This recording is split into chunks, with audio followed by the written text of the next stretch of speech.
ክቡራቱ ገዱ ከአንዴም ሁለቴ ኤርትራ ልኬያቸዋለሁ። የላኳቸው የትግራይን ህዝቤን አታገሷቅሉ፣ ሀብቱን አትዝረፉ፣ ጸቡ ከቲፒኤልኤፍ እንጂ ከትግራይ ህዝብ አይደለም የሚል ነው። ለምን ጉዳይ ነው እንደተነጋገሩ እሳቸውም ያውቃሉ፣ ሻዕቢያም ያውቃል፣ እኛም እናውቃለን።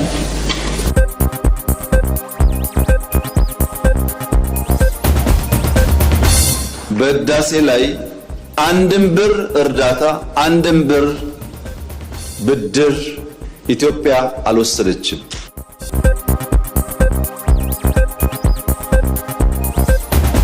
አፋብን ወይም አማራ ፋኖ ብሔራዊ ንቅናቄ የሚል መጠሪያ ያለው 15 አመራሮችን የያዘ ድርጅት አማራ ክልል ያሉ ታጣቂዎች መስርተናል እያሉ ባሉበት ወቅት መንግስት ደግሞ እነዚህ ኃይሎች ከድርድር አግደናቸዋል ከሚሏቸው ኃይሎች ጋር ድርድር ላይ መሆኑን ለሰላሙ ምን ያክል ይጠቅማል?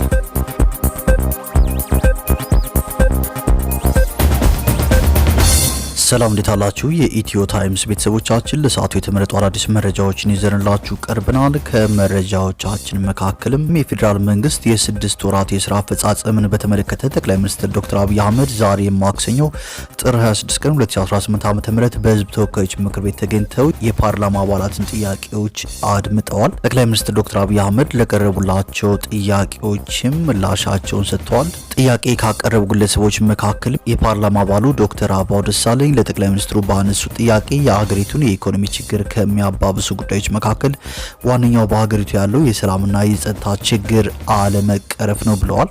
የአማራ ብሔራዊ ንቅናቄ አብን የፓርላማ ተመራጭ የሆኑት ዶክተር አበባው ደሳለኝ የሰላም እጦት በዋነኝነት ግጭት ባለባቸው በአማራ፣ በኦሮሚያ፣ ትግራይና ጋምቤላ ይስተዋላል።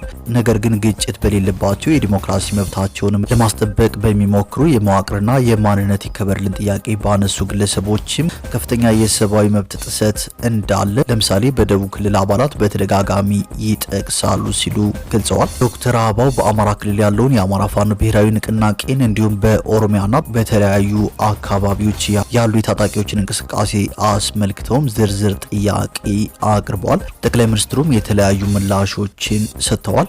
ጠቅላይ ሚኒስትር ዶክተር አብይ አህመድ ወልቃይትን በተመለከተ የትግራይን ህዝብና ኤርትራን በተመለከተም የተለያዩ ምላሾችን ሰጥተዋል። ጠቅላይ ሚኒስትሩ በኢትዮጵያና ኤርትራ መካከል ችግር የተፈጠረው የቀይ ባህር ጥያቄ አለመሆኑንም አንስተዋል።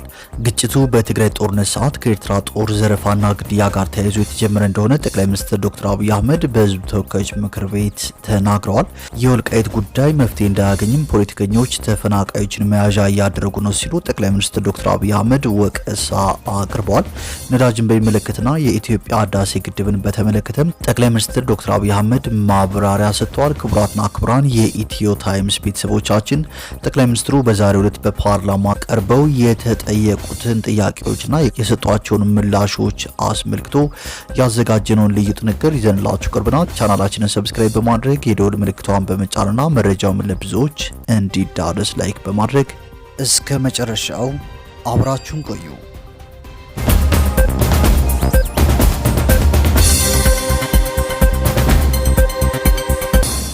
5 ዓመት ያለምንም ወለድ። እዚህ ቀደም በሴቶች አደባባይ ቅንጡ የመኖሪያ ቤቶችን ገንብቶ ያስረከበው ሰመር ሪል ስቴት አሁን ደግሞ በእንግሊዝ ኤምባሲ ከባለ 2 እስከ ባለ 4 መኝታ አማራጮችን ይዞላችሁ ቀርበዋል። 50%ን በባንክ እስከ 20 ዓመት አሊያም ያለምንም ወለድ በ5 ዓመት እንዲሁም ቀሪውን 50% በ2 ዓመት ከ6 ወር ከፍለው የሚጨርሱበትን መንገድ አመቻችተናል። በዙሪያው ከ5 በላይ ኤምባሲ የተከበበ ሲሆን ለጫካ ፕሮጀክት ደግሞ በ1 ኪሎ ሜትር ቅርበት ላይ ይገኛል። 5 የሊፍት አሳንሰር የተገጠመለትና ሁሉንም የጋራ መገልገያ ሟልቶ በሁል ደረጃ ያስቀመጠ ድርጅት ነው። ከ10 እስከ 30% የሚደርስ ቅናሾችንም አቅርበናል። ታዲያ ቀድመው ለሚመጡ 10 ሰዎች በካሬ 88,000 ብር ብቻ እናስተናግዳለን። የዚህ ድል ተጠቃሚ ለመሆን ከተቡ። ወደ መረጃችን ስናልፍ የሕዝብ ተወካዮች ምክር ቤት 10ኛ መደበኛ ስብሰባውን ጠቅላይ ሚኒስትር ዶክተር አብይ አህመድ በተገኙበት አካሂዷል። ጠቅላይ ሚኒስትሩ የመንግስትን የ2018 በጀት ዓመት የ6 ወራት የስራ አፈጻጸም ሪፖርት አቅርበው ከምክር ቤቱ አባላት ለተነሱ ጥያቄዎችም ዝርዝር ምላሽና ማብራሪያ ሰጥተዋል። ለጠቅላይ ሚኒስትሩ ከቀረቡላቸው ጥያቄዎች መካከልም የአማራ ብሔራዊ ንቅናቄ አብን የፓርላማ ተመራጭ የሆኑት ዶክተር አበባው ደሳለኝ የሰላም እጦት በዋነኝነት ግጭት ባለባቸው በአማራ፣ በኦሮሚያ፣ ትግራይና ጋምቤላ ይስተዋላል። ነገር ግን ግጭት በሌለባቸው የዲሞክራሲ መብታቸውንም ለማስጠበቅ በሚሞክሩ የመዋቅርና የማንነት ይከበርልን ጥያቄ ባነሱ ግለሰቦችም ከፍተኛ የሰብአዊ መብት ጥሰት እንዳለ ለምሳሌ በደቡብ ክልል አባላት በተደጋጋሚ ጊዜ ይጠቅሳሉ ሲሉ ዶክተር አበባው ጥያቄያቸውን አንስተዋል። በማስከተል በማከልም ይህን የሰላም እጦት ለመቅረፍ በተደጋጋሚ ጊዜ በታጠቁ ኃይሎች መካከል እውነተኛ ድርድር እንዲደረግ፣ የፖለቲካና የህሊና እስረኞች እንዲፈቱ፣ የንጹሃን ጥቃት እንዲቆም ላለፉት 3 ዓመታት ወትውተናል። ሆኖም መንግስት ቀደም ብሎ ከኦሮሚያ ታጣቂዎች ጋር በቅርቡ ደግሞ በአማራ ክልል ከሚንቀሳቀሱ የታጣቂ መሪዎች ጋር ድርድር አደረኩ ቢልም ምንም የተሻሻለ የሰላም ሁኔታ እንደሌለ ነዋሪዎቹ ይገልጻሉ ሲል ዶክተር አበባው ሀሳቡን በፓርላማ ተናግሯል። በማስከተልም የአማራ ፋኖ ብሔራዊ ንቅናቄ የሚል መጠሪያ ያለው 15 አመራሮችን የያዘ ድርጅት አማራ ክልል ያሉ ታጣቂዎች መስርተናል እያሉ ባሉበት ሰዓት መንግስት ደግሞ እነዚህ ኃይሎች ከድርድር አግደናቸዋል ከሚሏቸው ኃይሎች ጋር ድርድር ላይ መሆኑ ለሰላም ምን ያክል ይጠቅማል? አዲስ ከተመሰረተው የአማራ ፋኖ ብሔራዊ ንቅናቄ ተብሎ ከሚጠራው ድርጅት ጋርስ መንግስት ድርድር ጀምሯል ወይ? እውነተኛ ሰላም እንዲመጣ ከተፈለገ መንግስት አፈንግጠው ከሚወጡ ታጣቂዎች ጋር ለምንድን ነው ብዙ ጦር ሰራዊት ካላቸውና በአግባቡ ከተደራጁ ታጣቂዎች ጋር እውነተኛ ድርድር አድርጎ ለሀገራችን ሰላም የማያጎናጽፈው? መንግስቱ የውስጥ ሰላምን ሳያረጋግጥ በተደጋጋሚ የሚነሳውን በርካታ የልማት ጥያቄ፣ የወደብ ጥያቄ ስኬታማ ምርጫና አገራዊ ምክክር እንዴት ሊያሳካ ይችላል ሲል የአማራ ፋኖ ብሔራዊ ንቅናቄ የፓርላማ ተመራጭ የሆኑት ዶክተር አበባው ደሳለኝ ጥያቄያቸውን አቅርበዋል። በተጨማሪም የተለያዩ የፓርላማ አባላት የተለያዩ ሀሳቦችንና ጥያቄዎችን ለጠቅላይ ሚኒስትር ዶክተር አብይ አህመድ ጠይቀዋል። ጠቅላይ ሚኒስትር ዶክተር አብይ አህመድም ለቀረቡላቸው ጥያቄዎች ዝርዝር ምላሽና ማብራሪያ ሰጥተዋል። ጠቅላይ ሚኒስትሩ ከመለሷቸው ምላሾች መካከልም የኢትዮጵያ ህዳሴ ግድብ ይገኝበታል። ጠቅላይ ሚኒስትር ዶክተር አብይ አህመድ ኢትዮጵያ ለህዳሴ ግድቡ ግንባታ አንድም ብር እርዳታ አንድም ብር ብድር አልወሰደችም የሚል ምላሽም ሰጥተዋል። ጠቅላይ ሚኒስትር ዶክተር አብይ አህመድ ኢትዮጵያ ለህዳሴ ግድቡ ግንባታ አንድም ብር እርዳታ አንድም ብር ብድር አልወሰደችም ሲሉ አጽንኦት ሰጥተዋል። ጠቅላይ ሚኒስትሩ ይህንን የተናገሩት ዛሬ በፓርላማ ቀርበው ባለፉት 6 ወራት የተከናወኑ የመንግስት ስራዎችን አስመልክተው ከምክር ቤት አባላት ለተነሱላቸው ጥያቄዎች ምላሽና ማብራሪያ በሰጡበት ሰዓት ነው። ጠቅላይ ሚኒስትሩ በዚህ ሰዓት ግድቡን ካለ አንድ ብር እርዳታ ካለ አንድ ብር ብድር ያሳካ መንግስትና ህዝብ ፕሮጀክት አይሰራም ሊባል አይችልም፣ ግፍ ነውም ብለዋል። አክለውም በጀግኖች ኢትዮጵያውያን ቁርጠኛ አቋም በአገር ውስጥም ከአገር ውጭም ያሉ ጨክነው ስለሰሩ የተጠናቀቀ ፕሮጀክት ነው ሲሉ ተናግረዋል። ጠቅላይ ሚኒስትሩ በማስቀጠልም ኢትዮጵያ በአፍሪካ 3ኛ የሆነውን ኮይሻ ከአህጉሪቱ ቀዳሚ የሆነውን የቢሾፍቱ ዓለም አቀፍ አየር ማረፊያ የማዳበሪያ ፋብሪካና የጋዝ ፕሮጀክቶችን በማከናወን ላይ እንደምትገኝም አንስተዋል። ጠቅላይ ሚኒስትር አብይ አህመድ ታላቁ የኢትዮጵያ ህዳሴ ግድብ በኢትዮጵያውያን ብቻ የተገነባ መሆኑን ሲናገሩ በቀናት ውስጥ ለሁለተኛ ጊዜ ነው ጠቅላይ ሚኒስትር አብይ አህመድ የህዳሴ ግድብ ፕሮጀክቱ በኢትዮጵያውያን ሀብት ብቻ የተገነባ መሆኑን የገለጹት የአሜሪካው ፕሬዝዳንት ዶናልድ ትራምፕ ግድቡን በተመለከተ በተደጋጋሚ አወዛጋቢ ንግግራቸውን መቀጠላቸውን ተከትሎ ነው። ይህ በእንዲህ እንዳለም ጠቅላይ ሚኒስትር አብይ ከኤርትራ መንግስት ጋር ጸብ የተጀመረው በትግራይ ጦርነት ሰዓት ነው ብለዋል። በኢትዮጵያና በኤርትራ መንግስታት መካከል በአሁኑ ሰዓት የሚታየው መቃቃር የተፈጠረው በቅርብ ጊዜ ሳይሆን በትግራይ ውስጥ ጦርነት እየተካሄደ ከነበረበት ጊዜ አንስቶ ነው ሲሉ ጠቅላይ ሚኒስትር አብይ ለህዝብ ተወካዮች ምክር ቤት ተናግረዋል። አንዳንድ ሰዎች በኢትዮጵያና በኤርትራ መካከል ችግር የተከሰተው የኢትዮጵያ መንግስት የቀይ ባህር ጉዳይን ስላነሳ ነው ብለው እንደሚያስቡ የተናገሩ ጠቅላይ ሚኒስትር አብይ ይህ ግን ስህተት ነው ብለዋል። ኤርትራ ከተፈጠረች ጊዜ ጀምሮ በኤርትራና በኢትዮጵያ መንግስት መካከል ችግር ነበረ። እኛ ከመጣን በኋላ አያስፈልገንም ይቅርብን ብለን ለምንናል። ጸቡ የተጀመረው ብዙዎች እንደሚያስቡት የቀይ ባህር ጉዳይ ሲመጣ አይደለም ያሉት ጠቅላይ ሚኒስትሩ በትግራይ ውጊያ ሲጀምር በመጀመሪያው ዙር ውጊያ ሽሬን ካስለቀቅም በኋላ የኤርትራ ጦር ከኋላ ተከትሎ ሽሬ ገብቶ የአንዳንድ ግለሰቦች ቤትና ፎቅ ማፍረስ ሲጀምር ጸብ ተጀምሯል፣ አልተናገርንም እንጂ በማለትም ጠቅላይ ሚኒስትሩ በዛሬው ዕለት በፓርላማ ተናግረዋል። አክሱምን ይዘን ስናልፍ አክሱም ገብቶ ወጣቶችን በጅምላ ሲረሽን ጸብ ተፋፍሟል። አድዋን ይዘን ስናልፍ አድዋ ሄዶ ፋብሪካዎችን ሲፈታታ ሲሰርግ ጸብ ተጋግሏል። አዲግራትን ደርሰን የመድኃኒት ፋብሪካውን የሚነቅለውን ነቅሎ የማይነቀለውን ሲያፈራርስ ጸቡ ጫፍ ደርሷል። ነገር ግን ያኔ የኢትዮጵያ መንግስት በዚህም በዚያም ለመዋጋት አቅም አልነበረውም በማለት ጠቅላይ ሚኒስትር ዶክተር አብይ አህመድ ይህንን ጉዳይ በተመለከተ ከኤርትራ ከፍተኛ ባለስልጣናት ጋርም እንዲነጋገሩ የቀድሞውን የውጭ ጉዳይ ሚኒስትሩን ገዱ አንዳርጋቸውን እንደላኳቸው ተናግረዋል። በኢትዮጵያም በዓለም ሁለተኛ የሆነውን የኤአይ ዩኒቨርሲቲ ለመገንባት እየተሰራ እንደሆነ ጠቅላይ ሚኒስትር ዶክተር አብይ አህመድ ተናግረዋል። ወጣቶችን ለነገ ውድድር ከወዲሁ ማዘጋጀት ያስፈልጋል ያሉት ጠቅላይ ሚኒስትሩ ከዚህ አንጻር ከኢትዮጵያ 5ቱ የእድገት ምሰሶዎች አንደኛው ቴክኖሎጂ እንዲሆን በማድረግ ለትውልድ ሲሰራ ቆይቷል ብለዋል። በዚህ ረገድ ኤአይ ተጠቃሽ መሆኑን በኢትዮጵያ በዓለም ሁለተኛ የሆነውን የኤአይ ዩኒቨርሲቲ ለመገንባት እየተሰራ እንደሆነ ገልጸዋል። ዩኒቨርሲቲው በሚቀጥለው 1 ዓመት ስራ ይጀምራል። ይህ ዩኒቨርሲቲ አባቶቻችን የኢትዮጵያ አየር መንገድን ገንብተው ስመጥር እንዳደረጉት ሁሉ ለልጆቻችን ለነገ የተሻለ ዘመን ይዞ ይመጣል በማለትም ጠቅላይ ሚኒስትሩ ተናግረዋል። ነዳጅን በተመለከተ ደግሞ ጠቅላይ ሚኒስትር ዶክተር አብይ አህመድ ነዳጅ ባለፈው ዓመት ከ$60 እስከ $90 ዋዥቋል። መካከለኛው ምስራቅ በነበረው በምታውቁ ቴንሽን በቀይ ባህር በኢራኑም ጉዳይ የነዳጅ ዋጋ ከፍና ዝቅ ብሏል በማለት ምላሻቸውን ሰጥተዋል። በየጊዜው መዋዠቅ ከኛ ጋር ምንም ግንኙነት የለውም፣ የምንገዛው ጉዳይ ስለሆነ ሻጮች ሲጨምሩ ይጨምራል፣ ሲቀንሱ ይቀንሳል ብለዋል።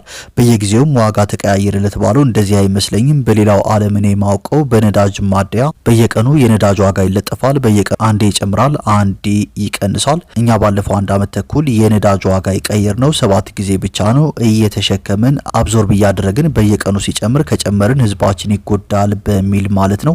በዋጋ ደረጃ ስንመለከት ጅቡቲ ነዳጅ ከተማ ውስጥ 269 ብር፣ ናይሮቢ 220፣ ካምፓላ 218 ብር፣ አዲስ አበባ 129 ብር ነው ህጋዊ ዋጋው። በፈለጋችሁት መመዘኛ ሳናመርት ከውጭ ገዝተን ፖርት ሳይኖረን በየመሃሉ እየተቀሸበ በድጎማ ኃይል ግን ከኛ ሰፈር ካሉና ፖርት ካላቸው ሀገራት ያነሰ ዋጋ ነው የምናቀርበው በማለትም ጠቅላይ ሚኒስትር ዶክተር አብይ አህመድ ምላሻቸውን ሰጥተዋል። የዘንድሮ ምርጫ ሰላማዊ ፍትሐዊና አካታች በሆነ መልኩ እንዲካሄድ ማበክረን እየሰራ ነው በማለት ጠቅላይ ሚኒስትሩ ተናግረዋል። ጠቅላይ ሚኒስትር አብይ በዚህ ወቅት እኔ የተሻለ ምርጫ ይኖራል ብዬ አስባለሁ፣ አንዳንዶች ግን ለምርጫው ስጋት አለባቸው ያሉት ጠቅላይ ሚኒስትሩ ለኢትዮጵያ ሕዝብ መልሴ በውጤት እንየው ነው ሲሉ ተናግረዋል። በእርግጠኝነት ግን አሁን ካሉ ሰዎች 5-10 እጥፍ ልዩ ድምጾች ፓርላማ ውስጥ እንደሚሳተፉ ጥርጥር የለኝም ሲሉ ቅድመ ግምታቸውን አስቀምጠዋል። መንግስት ስራውን እርግፍ አድርጎ ትቶ ምርጫ ላይ ጊዜውንና ገንዘቡን እያባከነ ነው ተብሎ ከምክር ቤቱ አባላት ለተነሳላቸው ጥያቄ መልስ የሰጡት ጠቅላይ ሚኒስትሩ የኛ አባል መሆናችሁን ዘነጋችሁት ወይ? ምርጫውን ትታችሁ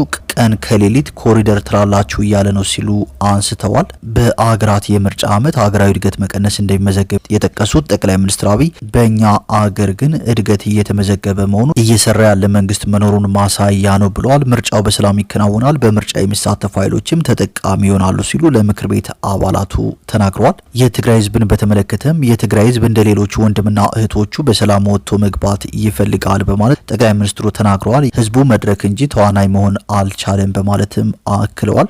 የትግራይ ህዝብ ከመድረክነት ወጥቶ ተዋናይ ለመሆን ራሱን እንደ አዲስ መቃኘት እንዳለበት ጠቅላይ ሚኒስትሩ ተናግረዋል። መቀሌ እንደ ሌሎች ከተሞች በዚህ 3 ዓመት ተሰርታ ቢሆን አሁን ያለችበት ሁኔታ ጥሩ ይሆን እንደነበርም አንስተዋል። ህዝቡ ወደ ቤቱ ይግባ፣ ስራውን ይስራ፣ እኛ የፖለቲካ ፓርቲዎች እንጨቃጨቅ ያሉት ጠቅላይ ሚኒስትር አብይ ህዝብ እየተሰቃየ አይሆንም በማለትም ተናግረዋል። በትግራይ ክልል ያሉ የፖለቲካ ፓርቲዎች ያሉበትን ደረጃ ማሻሻል አለመቻላቸውንም እንደ ችግር አንስተዋል። የትግራይ ህዝብ በዚህ ሰዓት ሰላምና ልማት እንደሚያስፈልገውና ጦርነት እንደሚበቃው ተናግረዋል። የወልቃይት ጉዳይም መፍትሄ እንዳያገኝ ፖለቲከኞች ተፈናቃዮችን መያዣ እያደረጉ ነው ሲሉ ጠቅላይ ሚኒስትሩ ወቅሰዋል። በትግራይና በአማራ ክልሎች መካከል ለዓመታት ይገባኛል ጥያቄ ሲነሳበት የቆየው የወልቃይት ጉዳይ እስካሁን መፍትሄ ማግኘት አለመቻሉን ጠቅላይ ሚኒስትር ዶክተር አብይ አህመድ አስታውቀዋል። በአካባቢው ያሉ ዜጎች ወደ ቀያቸው መመለስ ቢፈልጉ ተፈናቃዮችን ለፖለቲካ ዓላማቸው እንደ መያዣ የሚጠቀሙባቸው ፖለቲከኞች ችግሩ እንዳይፈታ እንቅፋት መሆናቸውን ተናግረዋል። ተፈናቃዮችን ለራሳቸው የፖለቲካ ህልውና መጠቀሚያ የሚያደርጉ አካላት መኖራቸውን የጠቆሙት ጠቅላይ ሚኒስትሩ ይህም ዜጎች ማግኘት የሚገባቸውን የትምህርትና የጤና አገልግሎት እንዳያገኙ አድርጓቸዋል ሲሉ ተናግረዋል። የወልቃይት ጉዳይ በህዝብ ፍላጎት በህጉ መሰረት መወሰን አለበት ሲሉ አንስተው ስደትን፣ መፈናቀልን፣ ችግርን ዘርተው እርዳታ የሚጠይቁ እንዳሉም ገልጸዋል። መንግስት አቅም በፈቀደ መጠን የህዝቡ ጥያቄ በህጋዊ መጠን ምላሽ እንዲያገኝ ጥረት እያደረገ ቢሆንም የፖለቲካ ፓርቲዎች ለጉዳዩ መፍትሄ ምቹ ሁኔታዎችን መፍጠር እንዳለባቸውም አሳስበዋል። በክልሎቹ መካከል ያለው ውጥረትና የይገባኛል ጥያቄ በንግግርና በህግ አግባብ ከመፈታት ይልቅ ለፖለቲካ ትርፍ መጠቀሚያ መሆኑ ዜጎችን ለከፋ ስደትና መፈናቀል እየዳረገ መሆኑን ጠቅላይ ሚኒስትሩ ተናግረዋል። ጠቅላይ ሚኒስትር አብይ በተጨማሪም ኢትዮጵያ በዘላቂ ሰላም እንዳትኖር እንቅፋት የሆኑባትን መሰረታዊ ያሏቸውን ምክንያቶች አስቀምጠዋል። እንደ ጠቅላይ ሚኒስትሩ ገለጻ ለሰላም እጦት ቀዳሚው ምክንያት ልዩነቶችን በኃይል ብቻ የመፍታት ከጥንት ጀምሮ የቆየው የተሳሳተ ልምምድ ነው ብለዋል። በሁለተኛ ደረጃ አሁንም ድረስ የሀገርን ህልውና እየተፈታተነ የሚገኘው ከጥንት ጀምሮ የተወረሰው የባንዳነት ልምምድ መሆኑን የጠቀሱት ጠቅላይ ሚኒስትሩ ይህም ለሀገር ውስጥ ውስጣዊ ሰላም ትልቅ ስጋት መሆኑን አስገንዝበዋል።